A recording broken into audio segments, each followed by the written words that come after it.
So just kind of like an update from my video earlier today. So I mentioned that there is this thing coming through where if you in the UK where if you want to uh, view adult content online, you'd have to use ID, and that you're as a way to protect children from coming across uh, inappropriate material. And there's been a lot of different uh, views in my comments on the various places I've posted the video. But obviously, I've learned a little bit more of what's actually been going on.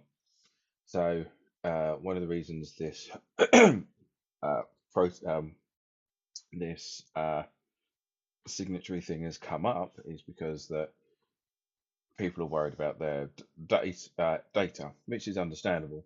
As I said before, I get why the government might want to go, we need to put steps in to prevent this sort of thing. But a lot of people, understandably so, put together the petition not because they want people to know who they are when they go online. It's a case of they don't, they don't want to give away more information, more of their data to all of these companies. And it turns out the online company, the company to kind of source all of this data is a US company, which is never really a good thing. Not because it's not because it's coming from America, but it's a more of this English thing is being implemented by a foreign body, which only means there's a benefit for that foreign body to do it. So I know I sound a bit tinfoil hatty, but if this is about security for England, why is it being outsourced outside of the UK? And basically, the companies that are in charge of securing this data have a history of um, data hacks. And so, one of the reasons this petition against it exists is because people don't want their data to be held by companies that are, well, by companies, let alone companies outside of the UK, which, let's be fair, other places don't want their data in other countries. And I mean, hell, take a look at what happened with America in regards to TikTok and China. Because the argument wasn't that TikTok had the data. The argument was that China had the data.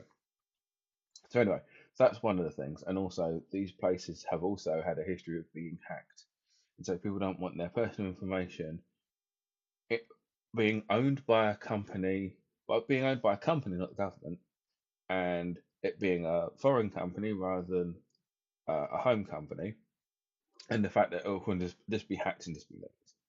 And so that's kind of like the outlet. So that's why there's this massive pushback. I have a better understanding of it. But yeah, but apparently the UK government, after this petition has been signed, the UK government has still basically said we're just going to do it anyway. So it'll be very interesting to see where we go from here. But at the same time, like everything else, if you can still push back, you can still you can't petition, but you can protest, send letters and emails to your representatives, to your local councils, to the people who would sort this stuff out. Because once again, the government forgets that they are our employees.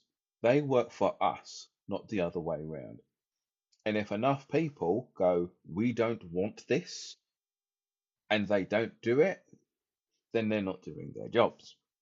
They forget that they are our employees. They work for us. And if we tell them we don't want a thing and they do it anyway, I mean, there's nothing wrong with civil disobedience, to say.